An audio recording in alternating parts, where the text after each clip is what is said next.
Hej, det her er en hurtig Mac på dansk quick tip om hvordan man formaterer sin harddisk med, når man har OS 10 Lion installeret. Jeg beklager det dårlige billeder, men jeg kan ikke rigtig gøre andet det her lys i øjeblikket.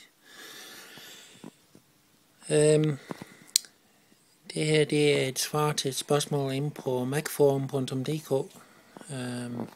om hvordan man formaterer sin Mac. Jeg lavede et hurtigt video, som man kunne se. Jeg kommer ikke til at redigere videoen, det bliver bare uploadet som det er. Så det første man gør, det er at starte maskinen.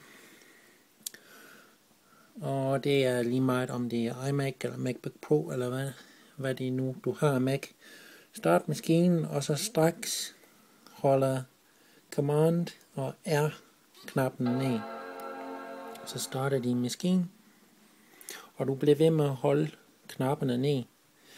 Det den gør, den åbner sin recovery partition, som Lion installeret, når du hentet og installeret Lion dengang du gjorde det.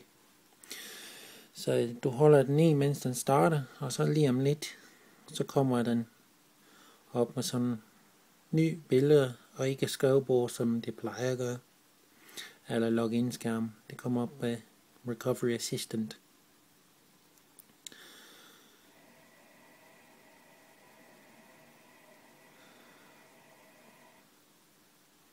Nu kan man godt slippe knapperne, fordi nu er den på vej ind.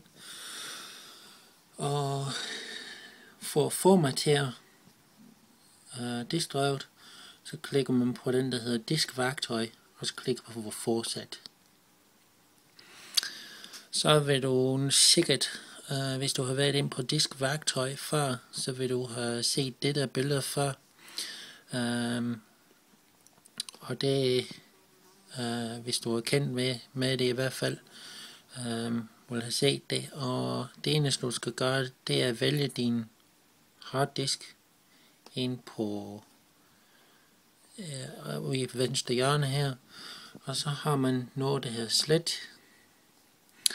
og format det skal være macOS uvidet, og du kan skifte navn på harddisken hvis man vil det, og så går man hen i og klikker på slet. Den må spørge om du er sikker, og så hvis du er sikker, så klikker du slet, og så vil den formatere harddisken. Så er din harddisk formateret. Det tager omkring et par minutter afhængig af diskdrev eller harddiskens størrelse.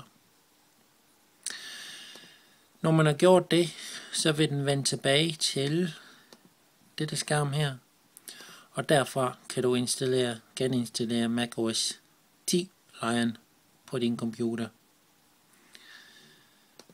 Det var en hurtig quick tip, Mac på dansk quick tip. Håber det kan bruges til noget.